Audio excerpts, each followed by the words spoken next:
다른 암도 물론 마찬가지겠지만 특히 폐암 같은 경우에 진단의 중요성이 강조되고 있는데요.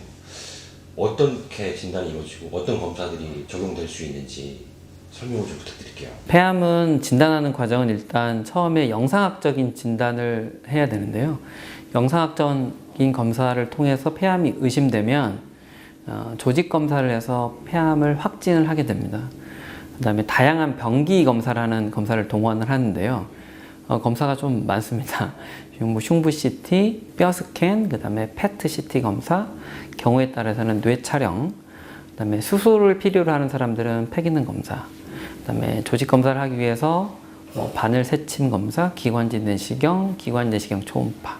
그래서 폐암은 진단하는 건 조직 검사 한 가지라고 쉽게 설명드릴 수 있지만 몇 기냐, 수술이 가능하냐, 수술 외에 다른 치료 방법은 없느냐 이런 걸 검사하려면 적게는 한 7가지에서 10가지 정도의 검사를 다 해야 최종적으로 몇 기다 진단을 할 수 있습니다. 검사 결과에 따라서 치료 방향이라든가 네. 결정되는군요.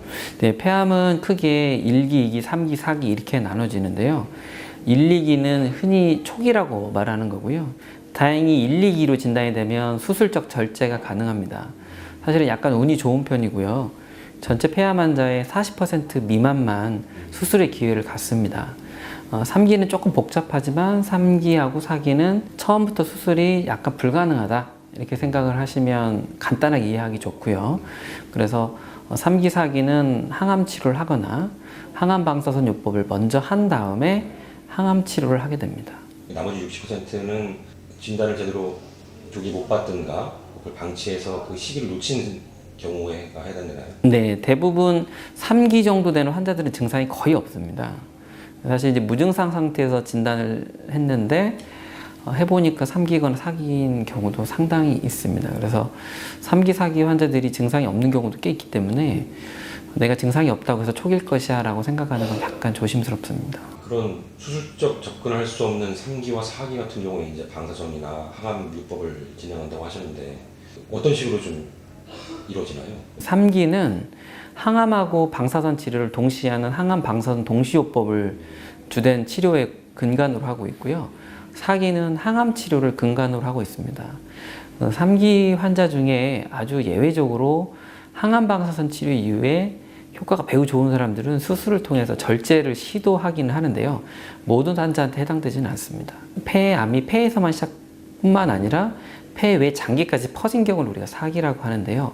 이때는 완치가 많이 어렵기 때문에 항암 치료를 해서 암을 조절하는 단계로 들어갑니다. 1, 2기 같은 경우에 수술적 절제를 통해서 보통 그 경과라든가 완치율은 어떻게 좀 기록이 되나요? 1, 2기 환자들은 수술을 하고 나면 수술 전에는 우리가 1기나 2기일 거라고 생각되는 환자들을 수술을 하거든요. 수술하고 나면 다행히 2기일 줄 알았는데 1기이기도 하고 1기일 줄 알았는데 2기가 되기도 합니다. 그래서 1기 환자들은 수술로만으로 완치가 되기 때문에 수술 후에 이제 추적 검사만 하게 되고요. 2기 환자들은 수술 후에 몸이 회복하면 가능한 한 빨리 보조 항암 치료를 4차례 정도 시행을 하게 됩니다. 두 경우 다 항암 치료와 수술로 완치가 거의 되기 때문에 끝나고 나서는 저희가 이제 첫 해에는 경우에 따라 좀 다르지만 3개월에서 6개월 간격으로 재발 유무를 좀 살펴보고요. 두 번째 해부터는 한 6개월, 한 세 번째 해부터는 1년 정도씩 추적해서 총 5년 동안 병이 재발하지 않는지 꾸준히 살펴봅니다. 그래서 5년 동안 병이 재발하지 않으면 우리가 완치되었다 이렇게 말을 하는 거고요. 폐암을 우리 생활 속에서 좀 예방하거나 극복하기 위해서 필요한 그런 노력들, 예방할 수 있는 방법들 어떤 게 있는지 설명 좀 부탁드릴게요. 제가 요즘에 드리는 말이 있습니다. 몸에 좋은 것보다 폐암에 나쁜 걸 하지 말아야 된다. 몸에 나쁜 걸 피해야 된다. 가장 첫 번째는 담배입니다. 흡연을 하면 폐암이 지속적으로 생길 확률이 매우 높습니다. 폐암 치료에도 반응하지 않을 확률이 너무 높고요.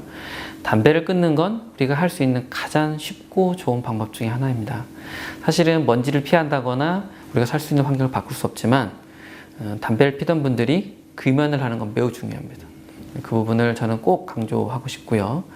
두 번째로 내가 담배를 태우지 않더라도 간접흡연도 폐암을 일으키는 중요한 인자이기 때문에 담배를 피우는 사람과 가능한 한 같은 공간을 피하시는 게 좋습니다.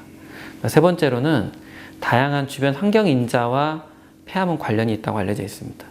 예를 들면 공기 환기가 너무 안 됐다거나 내가 지내는 집안이나 작업장의 공간이 좀 안 좋다면 환기를 좀 충분히 시킬 수 있도록 노력을 하시고 그런 공간을 좀 피할 수 있는 내 생활의 모양과 패턴을 바꾸시면 예방할 수 있는 좋은 방법이 되지 않을까 싶습니다.